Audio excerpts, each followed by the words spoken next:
This podcast is a member of the Place to Be Nation family. Visit us at placetobenation.com, the only place to be in your pop culture world.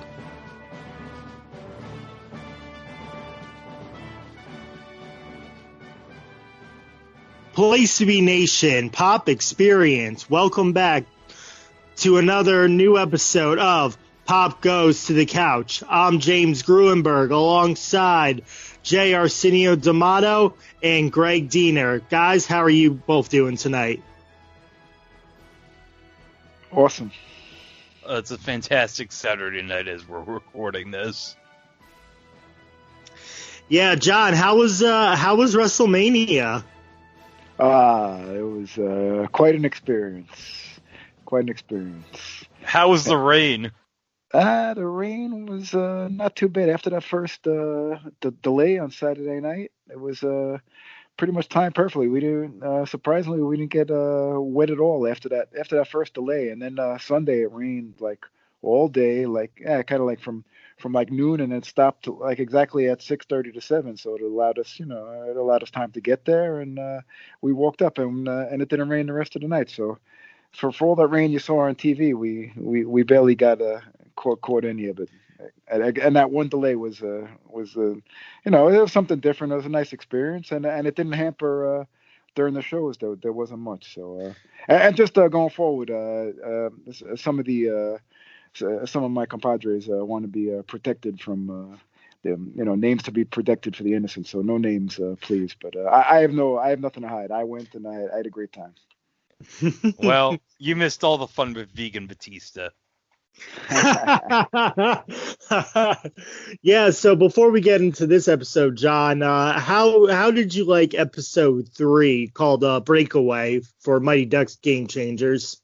Yes, I caught up and I caught up with you guys. Great job. It kind of seems like I was getting worried there because you guys were smooth episodes. So I'm not really.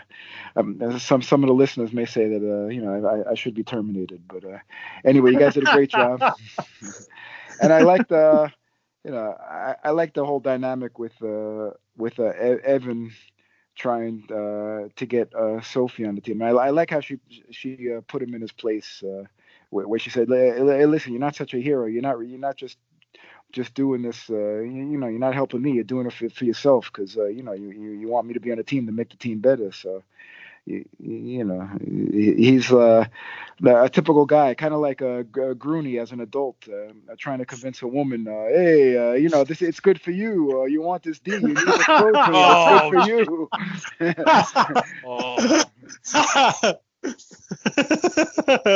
Thanks, Sean. I love you. I love you for that one. So I love how you put him in his place. Yeah, we were saying the same thing. That Evan's not doing it just for Sophie's benefit. He wants to win, and he knows that she's a good player to have on the team. Yeah, even as a youngster, typical guy. We always want to be the heroes, but deep down we're just doing it for ourselves. It's what it is. Yep. So tonight we are on Mighty Ducks Game Changers, episode 4, Hockey Moms. We start off at the Ducks practice, and Coach T is still mad about the Don't Bothers scoring a goal on him. He thinks that the Don't Bothers are clowns, and he likes to laugh at clowns, but he doesn't like the clowns laughing at him. This guy has some major psychological issues, and he needs to consult a therapist now. Typical Disney douchey Uber villain. Just horrible. Yeah, it's like, dude, it was just one goal. You won 17-1. Is one goal really gonna break the Ducks dynamic? I mean, just because you gave some hope to the Don't Bothers doesn't mean that your team isn't all that. It's the best team in Minnesota Pee Wee hockey. Yeah, and then poor Sophie's exhausted. Because she's trying to swing practice for both teams. Yeah. So Sophie has been going to both practices. She uses all of her energy, and she's not living up to her greatness that she showed during the game when the Ducks were playing the Don't Bothers. And Laura and Myra, I think it is, they start questioning, is she all cracked up to be? Is she going to be good for us, or is she just going to be a letdown? Yeah, and also I like in between how Nick is trying to ask his crush for friendship advice, because he wants to get close to Evan, and he's asking about how to approach a sleepover. It's a very, very cute scene. He wants to get in the friend zone. Yeah. He wants to get in the best friend zone. He knows he's in the friend zone, but he thinks that a sleepover will make Evan and him best friends. Is that how it works? Like, are you saying like a sleepover helps you become best friends? Yeah. I guess so. I mean, if you stay at someone's house, like, you would think that like you are best friends with them, or because you had nowhere else to go, you were just like, hey, I guess my parents are just gonna like throw me at your house, That's it. Yeah, it was a pretty big thing from what I remember way back in the 20s. That a sleepover was the make or break. I didn't know D'Amato was that old.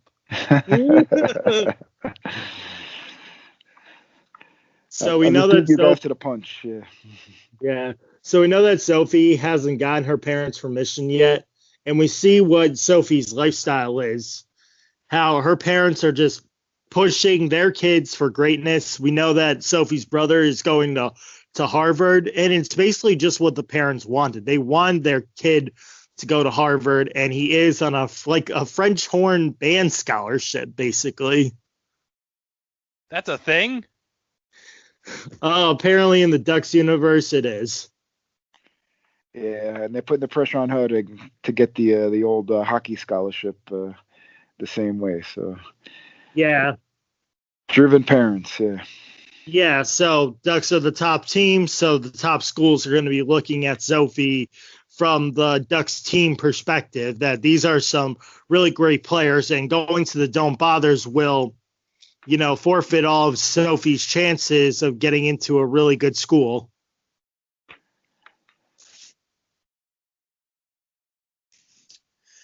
So then we go to Gordon and Alex, who go out to dinner with Alex's boss, Stephanie, and her husband, where we learn about the Hockey Mom Skills Challenge. What do you think of this, Greg? I did not know that there was a thing that hockey moms compete in a skills challenge. Yeah, I mean, to get the moms on the ice, usually you would just expect this from the dads, but, they're showing that, moms are just as good and can skate and play hard in hockey. Yeah, and it's interesting how Stephanie, they stumble, her and her douchebag husband happen to stumble on the ice palace because they claim they're lost, and they're like, oh, we never drive in this neighborhood. They really ramp it up how, the Stephanie and the husband are all privileged and how they would never be in there. And then they're like they feel sorry for Alex and Gordon, so they just invite them out. And then of course it's all awkward and stuff, because all they do is brag about, how great they are, how rich they are, and all that. So it's an awkward dinner. Yeah, the funniest part about that was when Gordon goes to Stephanie's husband, you ever been punched in the face? And he's like, what?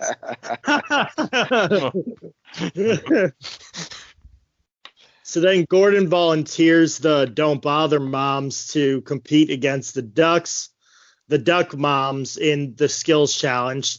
And then he also volunteers Alex to compete against Stephanie in the slap shot contest, because he thinks that if Alex beats Stephanie, Stephanie will show more respect to Alex, in not just in the work environment, but also as a human being as well.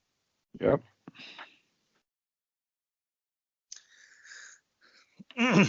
So then Nick asks Evan to sleep over, and then Evan invites Coob, because we see that Coob is just literally staring at his phone all day.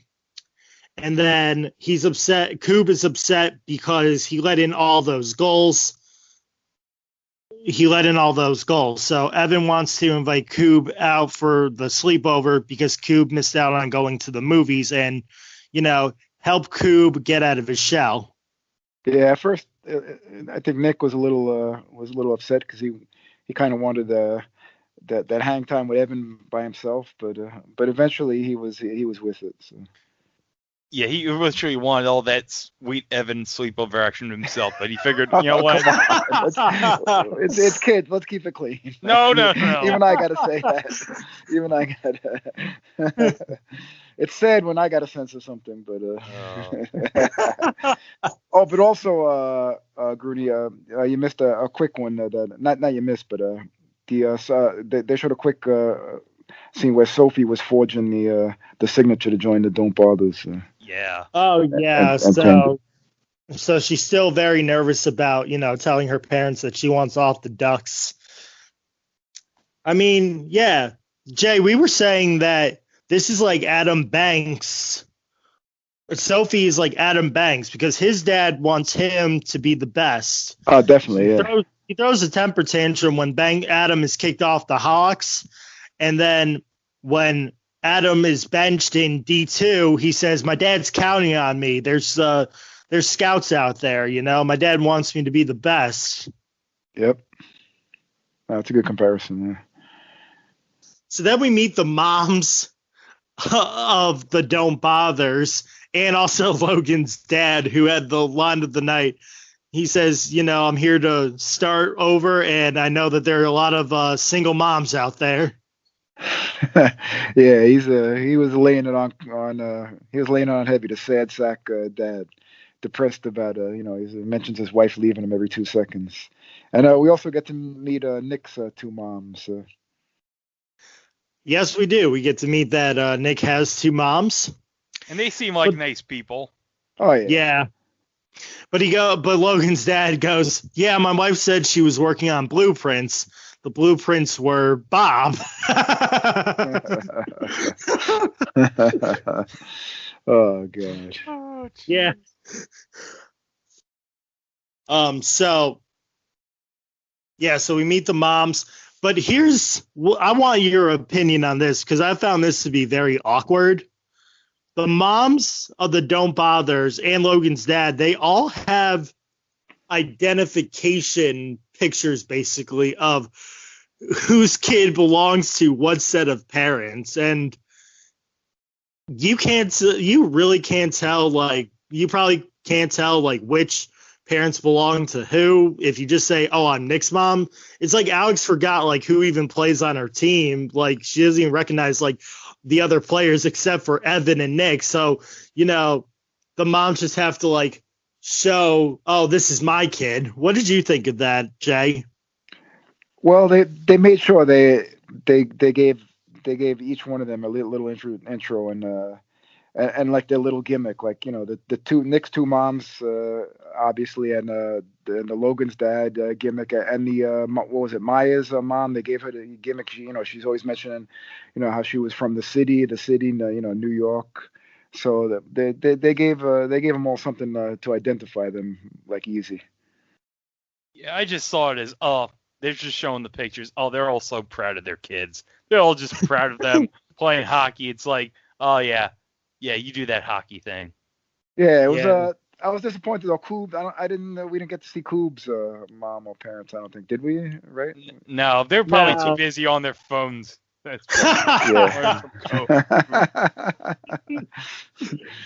So then Gordon Bombay is running the skills practice, and we see that he hasn't lost a step on the ice. He still has all of his tricks and experience with the puck, and he has good stick handling skills still. Yep. So then Gordon finally gets Alex to stand up for herself and get better at hitting a slap shot. Because the big slap shot competition, yeah. Motivating her. Mm-hmm. That, Alex, all she has been is a step on for everybody else. Everyone stepped on Alex. She gets no respect at work and no respect as a person. Oh, I get no respect. Yeah. Oh. And what Gordon says is they ate all that pecan pie and you were working. They didn't even save you a piece. And that really motivates Alex to step up her slap shot. Yep, she loves that pie. Yeah. I don't know, Greg. Would food set you off to do something better? Maybe if it was a cherry pie. I don't know about pecan pie. I would say, like, a chocolate cake would have to make me want to do better at something. So meanwhile, at Nick's house, Evan, Nick, and Coob are having their sleepover, and it's 10 p.m. So what does that mean? No screens after 10 p.m. So Coob's phone gets taken away, and he goes, "What? What do you mean?" And they say, "Yeah, no screens and no phones after 10 o'clock. Find something else to do." So Coob is like, "I want my phone, I want my phone, and I want my phone." So we know that Coob is just a screen person and a screen monster. Yeah, before they did that, I like how they were like, "Oh, what should we say to Coob?" And they texted him, "How you doing?" He answers K, and they're right in the same room. He goes, "Yeah." Oh. Yeah, they go, "Oh, now we gotta let's text him to see how he's doing." And he goes, "Yes." Okay. So they distract the moms by Coob singing show tunes, and they get his phone back. When he gets his phone back, it dies, and he realizes that he had more fun just trying to get the phone back and interacting with Evan and Nick than he did being on the phone all the time. And we see that Coob says, "My family is just a screen family. We basically just look at our phones all day, even during dinner time." Yeah, he says, I swipe myself to sleep. One of the lines of the episode, yeah. Swipe himself right to sleep. Does he swipe himself and then sleep? Oh boy! I was gonna say, what is he swiping? I don't know if he's too young. I think he's too young for that. But Is there some sort of hockey Tinder? But then again, there's a lot of stuff on those phones that these kids get to. So he may be starting out early. So maybe he does swipe himself. But I think what we are realizing is that there are families out there who, need to put the phones down and have family time. I mean, you see commercials for that all the time. Like, phones have taken over our whole entire universe, and like kids are upstairs, and instead of the parents yelling, "Come down to eat," they text the kids, it's dinner time, whatever. Yeah, it's crazy. So the next day, Coach T is holding practice for the Duck Moms, and he holds a strict practice for them too. He's like, "Come on, Duck Moms, I know you got jobs, but this is the skills challenge." And Sophie runs from the Don't Bothers practice to the Ducks arena, where she takes off her sweatshirt and reveals the Don't Bothers jersey. So the jig is up for Sophie. I just wanted to go back and at the ending of the when Coob when he finally got his phone back and then he realized it died, which I found it hard to believe that he didn't have a charge. He said he didn't have a charger, so. but then he said he didn't mind and he had fun and he's like, "Hey, can I sleep over tomorrow?" And they're like, "Oh, come on, Coob, you don't sleep. We don't do sleepovers 2 days in a row." They had to school him on that. So yeah, it just had to go back to that. That was one of my favorite parts of the episode. Yeah, that was really funny, I thought. So Sophie accidentally reveals her Don't Bothers jersey, and Coach D goes, "Why does she have a clown jersey on?" Yep. He really does not like the Don't Bothers. Yeah, and our parents were there too, so yeah. Go ahead, Greg. Like I said, Coach T has deep psychological issues with clowns that need to be addressed. Yeah, maybe he watched that John Wayne Gacy documentary. Oh, goodness. I still haven't finished that. I got the episode 4 on Peacock. Oh, really? Okay. Yeah. So her parents beat her to the ice palace, and they are just very angry. Like, how could you betray us? And you lied.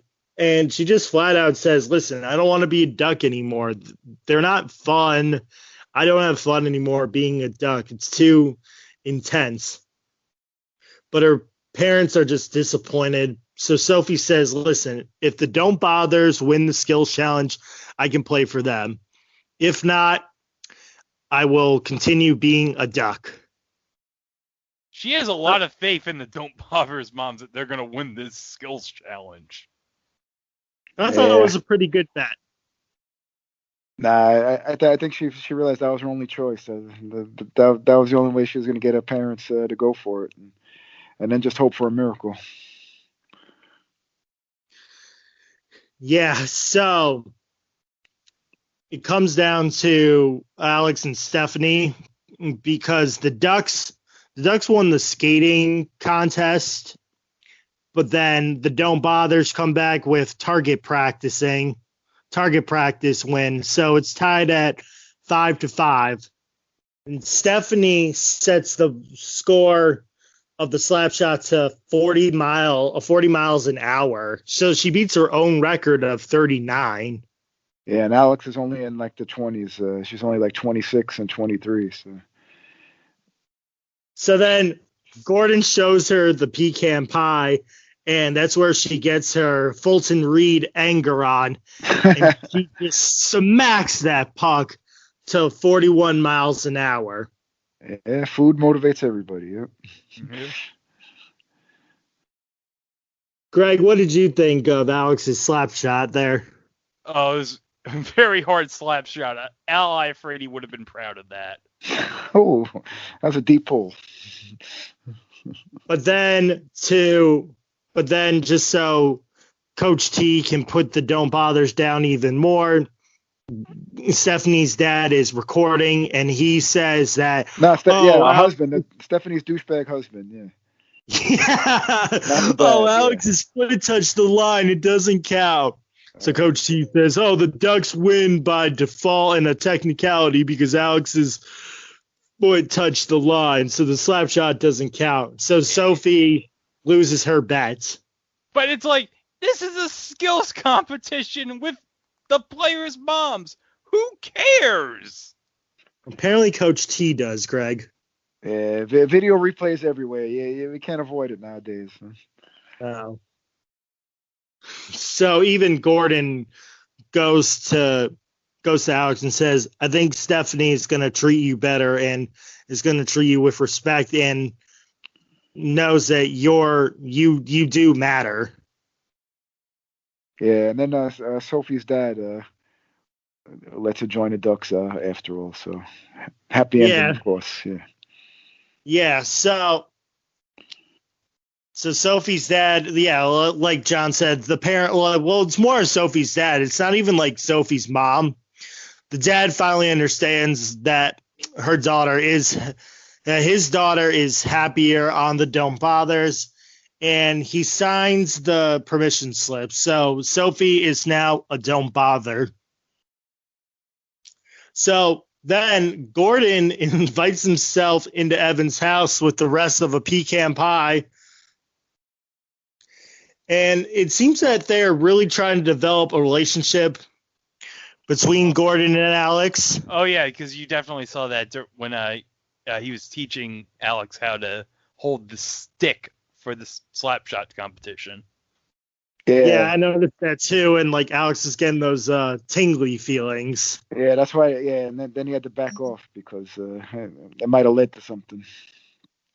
Yeah, but it also reminds me of when Gordon, when Charlie asked Gordon if he wanted to stay over for dinner, and when Gordon and Casey, Charlie's mom, went out on a date, and Casey puts Gordon in his place by saying, "All I know is that a little kid back home is falling in love with his hockey coach." Yeah, it's gonna be interesting whether it leads to any romance confuse things here, but definitely Gordon's come a long way since the first episode. When, also, we didn't mention how. Was that now I'm getting confused because I watched them both back to back. Was that last episode when he removed when he took the Yes. hockey sign? That was He at took the the end hockey- of the Yeah. last one. Yes. Yeah. So, Yep. so yeah, we see Gordon's all in now. At first he was like, F life, F the kids, F hockey, but now he's all in, and he's into Alex, he's into the kids, and he's writing up plays and diagrams, and so Gordon's all in. Now, what did you guys think of this episode's direction, where we're not on an episode where there's a game involved, where the Don't Bothers finally get a win?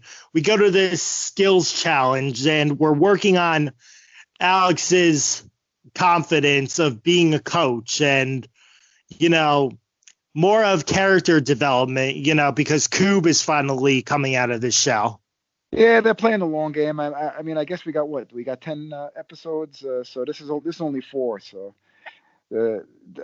I guess to build to their first win and maybe eventually the playoffs and all that dramatic stuff. It's going to be in the later episodes, obviously. So these few episodes they have to throw in the thing like the mom's challenge and stuff to kind of drag it along. And also as I said before, we see how Gordon's taking great strides from episode 1, where he was like, F this, to now he's all in. So then things are moving along.